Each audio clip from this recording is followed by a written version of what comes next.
ছাগলকাণ্ডের ১৪ দিন পর বৃহস্পতিবার নরসিংদীতে জনসম্মুখে আসেন মতিউর রহমানের প্রথম স্ত্রী লায়লা কানিজ লাকি।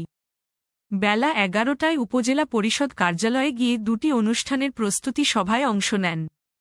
সভা শেষে কালো রঙের পাজেরো জিপে তিনি উপজেলা থেকে বেরিয়ে যান।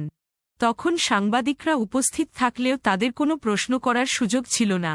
গাড়িতে ওঠার সময় দাম্ভিকতার সুরে লাকি বলেন, পাছে লোকে কত কিছুই বলে, তাতে আমার কিছু আসবে যাবে না। ঢাকার ও নরসিংদীর জাতীয় পত্রিকা ও টিভির বড় বড় সাংবাদিকদের কিনেই উপজেলা পরিষদে এসেছি।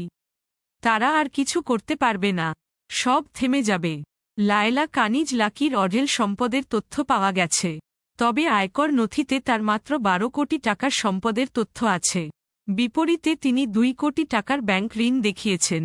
তাকে পাজেরো, বিএমডব্লিউ, রেঞ্জরোভার মডেলের বিলাসবহুল গাড়ি ব্যবহার করতে দেখা গেলেও আয়কর নথিতে তার নামে কোনো গাড়ির তথ্য নেই। তবে গাড়ির বিপরীতে মাত্র ৩.৫ লাখ টাকার সম্পদ মূল্য দেখিয়েছেন তিনি। নরসিংদীর গ্রামে বিশাল প্রাসাদোপম বাড়ি আছে লায়লা কানিজের।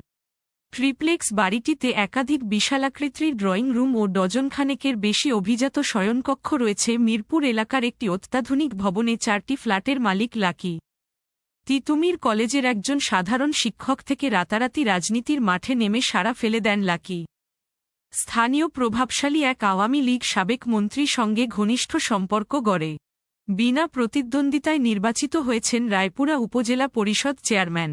নেতার সঙ্গে সম্পর্কের পাশাপাশি স্বামী মতিউরের অবৈধ টাকার জোরেই রাজনীতির ময়দানে তিনি জায়গা করে নেন।